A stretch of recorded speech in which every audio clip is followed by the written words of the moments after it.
സംസ്ഥാനത്ത് പലയിടത്തും മഴ കനക്കുന്നു, മഴ തുടരുന്നു. വടക്കൻ മധ്യ കേരളത്തിൽ മഴ കനക്കുമെന്നാണ് കാലാവസ്ഥാ വകുപ്പിന്റെ പ്രവചനം. 4 ജില്ലകളിൽ ഓറഞ്ച് അലർട്ടാണ്. അത് മലപ്പുറം, കോഴിക്കോട്, കണ്ണൂർ, കാസർഗോഡ് എന്നീ ജില്ലകളിലാണിപ്പോൾ ഓറഞ്ച് അലർട്ട് ഉള്ളത്. വിവരങ്ങളുമായി സുവി വിശ്വനാഥൻ ചേർന്നു. സുവി, വടക്കൻ കേരളത്തിലടക്കം അതിശക്തമായ മഴയാണ്. ഇന്നലെ കോഴിക്കോടടക്കം ഇടിമിന്നലേറ്റൊരു മരണം റിപ്പോർട്ട് ചെയ്തു. അല്ലാത്ത ഇടുക്കിയിൽ മരണം റിപ്പോർട്ട് ചെയ്യുന്നു. അത്രമാത്രം വലിയൊരു സാഹചര്യത്തിലേക്ക് മഴ കനക്കുകയാണ്. ജാഗ്രതാ നിർദ്ദേശങ്ങൾ പലയിടത്തുമുണ്ട്. നിലവിലെ മഴയുടെ സാഹചര്യം എന്താണ്? മഴയുടെ അലേർട്ട് അതെന്താണ്? ഭവ്യ, സംസ്ഥാനത്താകമാനം മഴയാണ് എന്നതാണ് ഏറ്റവും ഒടുവിലായി പുറത്തുവരുന്ന വിവരം. 7 മണിക്കാണ് കാലാവസ്ഥാ നിരീക്ഷണ കേന്ദ്രം പുതിയ അറിയിപ്പ് പുറപ്പെടുവിച്ചിരിക്കുന്നത്. ആ അറിയിപ്പിൽ പറയുന്നത് 6 ജില്ലകളിൽ മുന്നറിയിപ്പുണ്ട് എന്നാണ്. സംസ്ഥാനത്തെ 14 ജില്ലകളിലും മഴ മുന്നറിയിപ്പുണ്ട്. അതിൽ 6 ജില്ലകളിൽ ഓറഞ്ച് അലേർട്ടാണ്. ഇടുക്കി, എറണാകുളം, മലപ്പുറം, കോഴിക്കോട്, കാസർഗോഡ്, കണ്ണൂർ ജില്ലകളിലാണ് ഓറഞ്ച് അലേർട്ട് ഉള്ളത്. അതായത് മുഴുവൻ സംസ്ഥാനത്തുടനീളം പരക്കെ മഴ ലഭിക്കും. ഈ എറണാകുളം, ഇടുക്കിയിലും അതുപോലെ മലപ്പുറം, കോഴിക്കോട്, കണ്ണൂർ, കാസർഗോഡ് ജില്ലകളിലും അതിശക്തമായ രീതിയിലുള്ള മഴയുണ്ടാകും എന്ന മുന്നറിയിപ്പാണ് കാലാവസ്ഥാ നിരീക്ഷണ കേന്ദ്രം നൽകുന്നത്. ബാക്കി 8 ജില്ലകളിൽ യെല്ലോ അലേർട്ടാണ്. തിരുവനന്തപുരം, കൊല്ലം, ആലപ്പുഴ, കോട്ടയം, തൃശൂർ, വയനാട്, പാലക്കാട് ജില്ലകളിലാണ് യെല്ലോ അലേർട്ട് ഉള്ളത്. ഈ ജില്ലകളിലെല്ലാം തന്നെ ശക്തമായ മഴയുണ്ടാകും എന്ന് നേരിയ, അതായത് ഓറഞ്ച് അലേർട്ട് പോലെയല്ല, യെല്ലോ അലേർട്ട് തുല്യമായ രീതിയിലുള്ള മഴയുണ്ടാകുമെന്നും കാലാവസ്ഥാ നിരീക്ഷണ കേന്ദ്രം വ്യക്തമാക്കുകയാണ്. വടക്കൻ ജില്ലകളിലും മധ്യ കേരളത്തിലുമായിരുന്നു രാവിലെ അലേർട്ട് ഉണ്ടായിരുന്നത് എങ്കിൽ ആ അലേർട്ട് ഇപ്പോൾ സംസ്ഥാനമൊട്ടാകെ വ്യാപിക്കുന്ന ഒരു സാഹചര്യമാണ് നമുക്ക് കാണാൻ സാധിക്കുന്നത്. അറബിക്കടലിലും ബംഗാൾ ഉൾക്കടലിലും രൂപപ്പെട്ട ന്യൂനമർദ്ദം, അത് ഇന്നലെ തീവ്ര ന്യൂനമർദ്ദമായിരുന്നു. അത് ഇപ്പോൾ അതിതീവ്ര ന്യൂനമർദ്ദമായി മാറിയിട്ടുണ്ട്. അതാണ് മഴയുണ്ടാകാനുള്ള പ്രധാനപ്പെട്ട കാരണം എന്നാണ് കാലാവസ്ഥാ നിരീക്ഷണ കേന്ദ്രം പറയുന്നത്. ഒപ്പം മാന്നാർ കടലിടുക്കിന് മുകളിൽ സ്ഥിതി ചെയ്യുന്ന ചക്രവാത ചുഴിയും സ്വാധീന ഫലമായും മഴ ലഭ്യമാകുന്നു എന്നാണ് ഇപ്പോൾ നമുക്ക് അറിയാൻ സാധിക്കുന്നത്. മഴയ്ക്കൊപ്പം ഇടിമിന്നലിനും ശക്തമായ കാറ്റിനും സാധ്യതയുണ്ട്. കേരള, കർണാടക, ലക്ഷദ്വീപ് തീരങ്ങളിൽ മത്സ്യബന്ധനത്തിന് വിലക്ക് ഏർപ്പെടുത്തിയിട്ടുണ്ട്. ആ വിലക്ക് തുടരും എന്നാണ് നമുക്ക് അറിയാൻ സാധിക്കുന്നത്. ജനങ്ങളോട് ജാഗ്രത പാലിക്കാനും നിർദ്ദേശം നൽകിയിട്ടുണ്ട്. ഏതായാലും വരും ദിവസങ്ങളിലും മഴ തുടരാനുള്ള ഒരു സാധ്യതയാണ് കാണുന്നത്. ഭവ്യ, സുവിയാണ് മഴയുടെ മൊത്തത്തിലൊരു സാഹചര്യം, ഒപ്പം മഴയുടെ അലേർട്ടും നൽകിയത്. നമ്മൾ നേരെ എറണാകുളത്തേക്കാണ് പോകുന്നത്.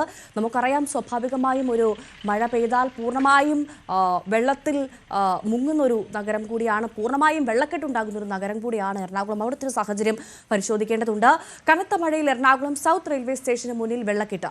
റെയിൽവേ സ്റ്റേഷൻ നവീകരണം നടക്കുന്നതിനാൽ വെള്ളം ഒഴുകിപ്പോകാൻ ഇടമില്ലാതായി.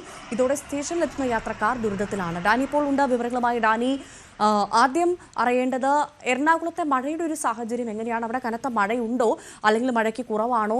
പ്രത്യേകിച്ചും വെള്ളക്കെട്ടിൻ്റെ കാര്യം എടുത്തു പറയേണ്ടല്ലോ അല്ലേ? കാരണം ഒരു മഴ പെയ്താൽ പൂർണ്ണമായും വെള്ളക്കെട്ടിൽ മുങ്ങുന്ന ഒരു നഗരം കൂടിയാണ് എറണാകുളം. ഇപ്പോഴത്തെ ഒരു സാഹചര്യം എന്താണ്? റെയിൽവേ സ്റ്റേഷനിലെ ഒരു അവസ്ഥ എന്താണ്? പല ഭാഗങ്ങളിലും, എറണാകുളം ജില്ലയുടെ പല ഭാഗങ്ങളിലും വെള്ളക്കെട്ട് രൂക്ഷമാകുന്ന ഒരു സ്ഥിതിയിലേക്ക് രാത്രി മഴ കൊണ്ട് വരികയും ചെയ്തിട്ടുണ്ട്. ഇന്ന് രാവിലെ എത്തുമ്പോൾ മഴയില്ല, പക്ഷെ പലയിടത്തും തന്നെ, പ്രത്യേകിച്ച് നഗരത്തിൻ്റെ പല ഭാഗങ്ങളിലും വെള്ളക്കെട്ട് വളരെ രൂക്ഷമായൊരവസ്ഥയാണ്. നമ്മളുള്ളത് എറണാകുളം സൗത്ത് റെയിൽവേ സ്റ്റേഷനാണ്. സൗത്ത് റെയിൽവേ സ്റ്റേഷനിൽ യാത്രക്കാർ ഇറങ്ങി വരുന്ന ഈ ദൃശ്യങ്ങൾ കാണുക. ഇതുകൊണ്ട് തന്നെ മനസ്സിലാക്കാം എന്തുമാത്രം ദുരിതം അവർ അനുഭവിക്കുന്നുവെന്ന്.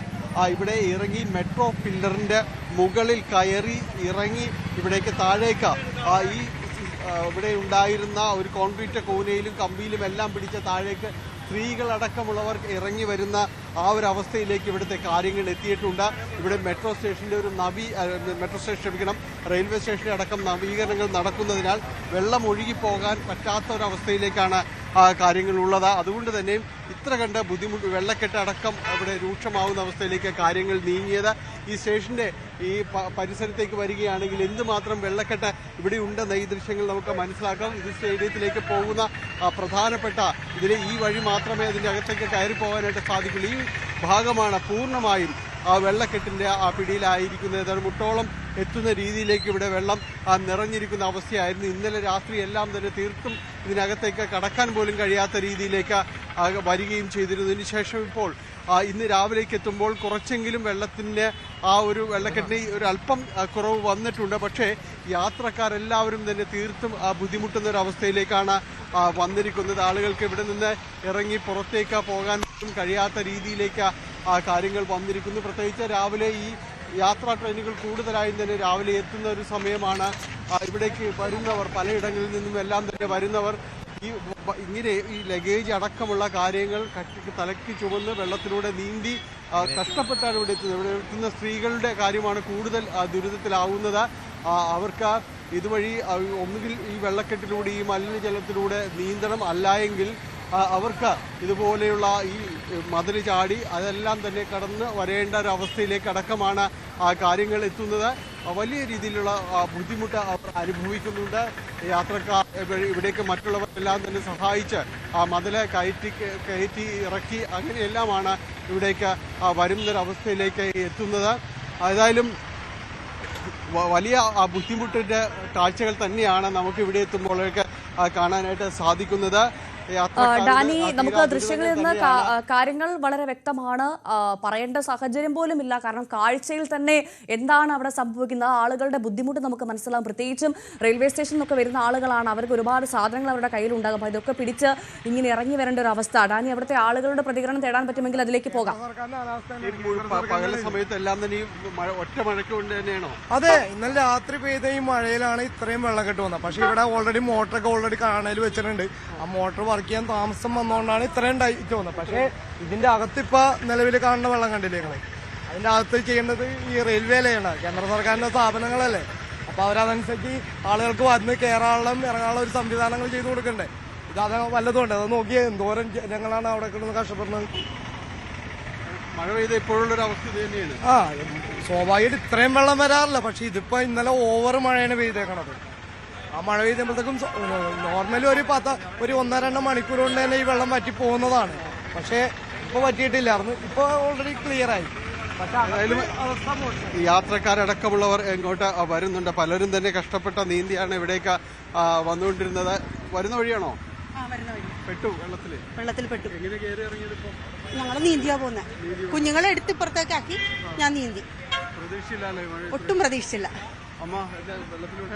വെള്ളത്തിലൂടെ നീന്തിയാണ് വന്നത്.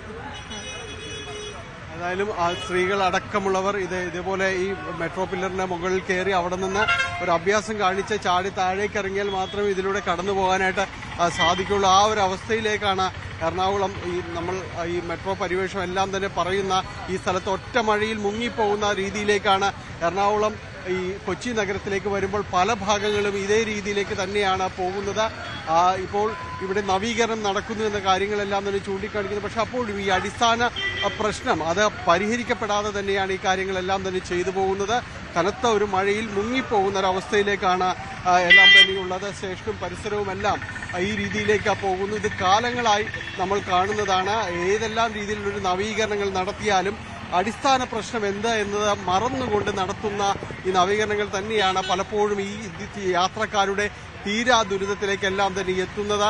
ഇരുചക്ര വാഹനങ്ങൾ പോകുമ്പോഴായിട്ട് ഇത് എവിടെയൊക്കെയാണ് കുഴികളുള്ളത് എന്നൊന്നും പറയാൻ പറ്റാത്തൊരവസ്ഥയാണുള്ളത്. സ്ഥിരപരിചിതക്കാർക്ക് മാത്രമേ ഇതിലൂടെ എല്ലാം തന്നെ കടന്നു പോകാനായിട്ട് സാധിക്കുകയുള്ളൂ. അത്ര കണ്ട ഒരു അഭ്യാസ പ്രകടനം നടത്തണമെങ്കിൽ മാത്രമേ ഈ ദിവസം ഈ കടന്നു പോകുന്നൊരവസ്ഥയിലേക്ക് എല്ലാം തന്നെയുള്ളൂ. വാഹനങ്ങളിൽ കയറി അവിടേക്ക് പലരും ലിഫ്റ്റ് ചോദിച്ചൊക്കെയാണ് പലരും പല പരിപാടികൾക്കും വേണ്ടി പല ഫംഗ്ഷനും എല്ലാം ഇതിന് വേണ്ടി വളരെ വൃത്തിയായി പോകുന്നവരാണ്. പക്ഷെ ഇവിടെ എത്തുമ്പോൾ ഈ വെള്ളക്കെട്ടിൽ എന്ത് ചെയ്യണമെന്നറിയാതെ അവർ കുഴങ്ങുകയാണ്. പലരോടും അപ്പുറത്തെത്തിക്കുമോ എന്നെല്ലാം ചോദിക്കുന്നു. അല്ലെങ്കിൽ ഈ മതിൽ ചാടിയെല്ലാം തന്നെ പോകേണ്ട അവസ്ഥയിലേക്ക് ഒരു സംസ്ഥാനത്ത് തന്നെ ഏറ്റവും വലിയ ഒരു റെയിൽവേ സ്റ്റേഷൻ എന്നെല്ലാം തന്നെ പറയാവുന്ന അഭിമാനിക്കാവുന്ന ഒരു സ്ഥലത്തിൻ്റെ ഒരു കാഴ്ചയാണ് നമ്മൾ കാണുന്നത്. തൊട്ടിപ്പുറത്ത് മെട്രോ ട്രെയിൻ അടക്കമുള്ള സൗകര്യങ്ങളെന്നെല്ലാം തന്നെ പറഞ്ഞ് നമ്മൾക്ക് പറയാനുണ്ടെങ്കിലും അതിന് താഴെ ഇതാണ് അവസ്ഥ. ഈ രീതിയിലാണ് ഒരു കാഴ്ച എന്ന് പറയുന്നത്. ഒറ്റ മഴയിൽ മുങ്ങിപ്പോയിരിക്കുന്നു എന്നതാണ് ഈ റെയിൽവേ സ്റ്റേഷനും പരിസരവും. അതാണ് പ്രിയപ്പെട്ട പ്രേക്ഷകർ ഒന്ന് അങ്ങോട്ടേക്ക് നോക്കിയാൽ എന്തൊരവസ്ഥയാണെന്ന് തോന്നിപ്പോകും നമുക്ക്. കാരണം അത്രമാത്രം ദുരിതമാണ് ആളുകൾ. ഇത് നമ്മൾ വർഷങ്ങളായി ആവർത്തിച്ചുകൊണ്ടേയിരിക്കുന്ന കാര്യമാണ്.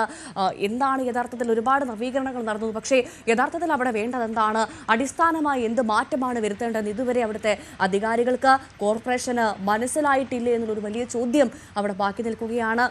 നമ്മൾ വളരെ വ്യക്തമായി ഡാനി കാണിച്ചെന്ന ദൃശ്യങ്ങൾ കണ്ടതാണ്. ഇപ്പോഴും നമ്മൾ കാണുന്നു ആളുകൾ അവിടേക്ക് വരുന്ന ബുദ്ധിമുട്ട്.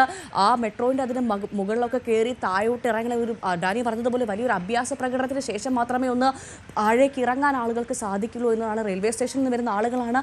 ഒരുപാട് സാധനങ്ങളൊക്കെ ലഗേജൊക്കെ കയ്യിൽ കൊണ്ടുവരുന്ന ആളുകളാണ്. അവരൊക്കെ നീന്തി അപ്പുറം കടക്കേണ്ട ഒരു സാഹചര്യം എന്ന് പറയുന്നത് അതൊരു പക്ഷേ കേരളത്തിൽ മാത്രമേ ഉണ്ടാവുകയുള്ളൂ. ഒരുപാട് വികസനങ്ങൾ നടത്തുന്നു എന്ന് പറയുമ്പോൾ പോലും എന്താണ് അടിസ്ഥാനമായി വേണ്ടത് എന്നത് അവിടുത്തെ അധികാരികൾക്ക് കോർപ്പറേഷന് മനസ്സിലാകുന്നില്ലേ, നമ്മുടെ സർക്കാരിന് മനസ്സിലാകുന്നില്ലേ എന്ന് നോക്കൂ. ആ ദൃശ്യം നോക്കൂ. ഒരു യുവതി പാലം കടക്കാൻ വേണ്ടി പെടുന്ന പെടാപ്പാടാണ്. ഇതിനൊക്കെ ഈ ദൃശ്യങ്ങൾക്കപ്പുറത്തേക്ക് നമുക്ക് മറ്റൊന്നും വാക്കുകൾ കൊണ്ട് പറയേണ്ട സാഹചര്യമില്ല.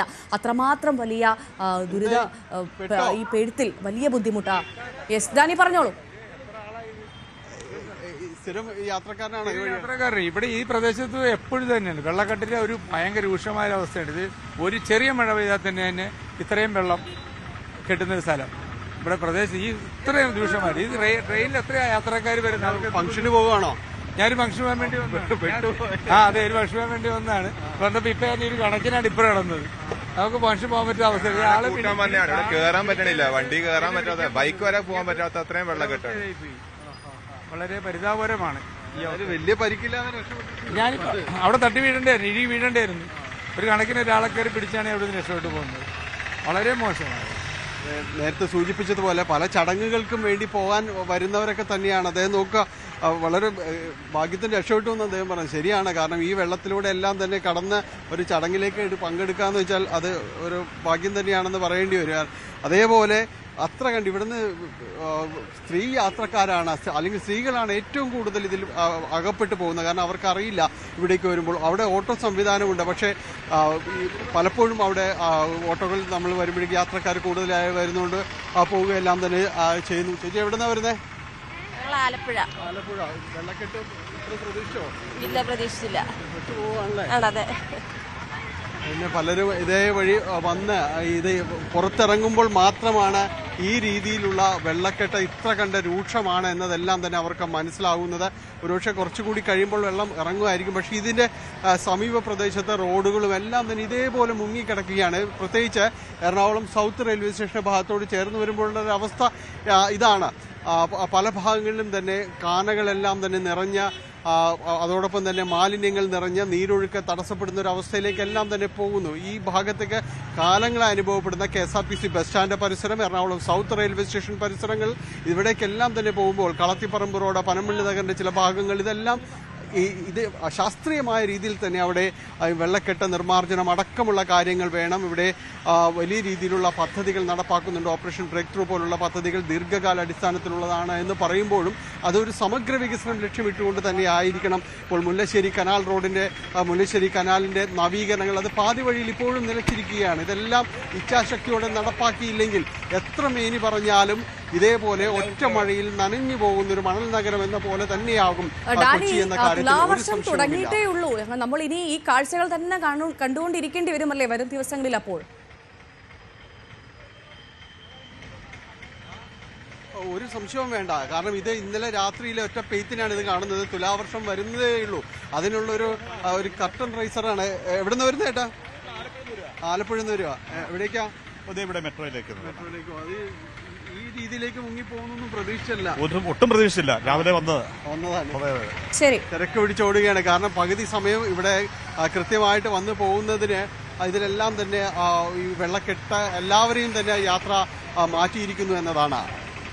തീർച്ചയായും അത് തന്നെയാണ് അവിടെ വന്നിറങ്ങിയവർ ഇപ്പോൾ മനസ്സിൽ ഒറ്റ കാര്യമേ വിചാരിക്കുന്നുള്ളൂ. അത് വളരെ ലളിതമായി പറഞ്ഞാൽ വന്നു പെട്ടു, അത്ര മാത്രമേ ഉണ്ടാവുകയുള്ളൂ. കാരണം ഡാനി പറഞ്ഞതുപോലെ ഒരുപാട് വികസന പദ്ധതികൾ കൊണ്ടുവരുന്നുണ്ട്. എന്തൊക്കെ മീനി പറഞ്ഞാലും അടിസ്ഥാന സൗകര്യം സാധാരണക്കാർക്ക് നടപ്പിലാക്കി കൊടുക്കുന്നത് അവിടുത്തെ കോർപ്പറേഷനാണ്, ഭരണാധികാരികളാണ്, നമ്മുടെ സർക്കാരാണ്. ഈ കാഴ്ചകൾ അവർ കാണുന്നുണ്ടാകും എന്ന് പ്രതീക്ഷിക്കാം. നമ്മൾ നേരെ ഇടുക്കിയിലേക്കാണ് പോകുന്നത്. ഇടുക്കിയിലും ദുരിതപ്പെയ്ത്ത് തുടരുകയാണ്. വെള്ളാരംകുന്നിൽ റോഡിലേക്ക് പതിച്ച മൺകൂനയിലേക്ക് ഇടിച്ചു കയറി ബൈക്ക് യാത്രക്കാരന് ദാരുണാന്ത്യമുണ്ടായിരിക്കുന്നു.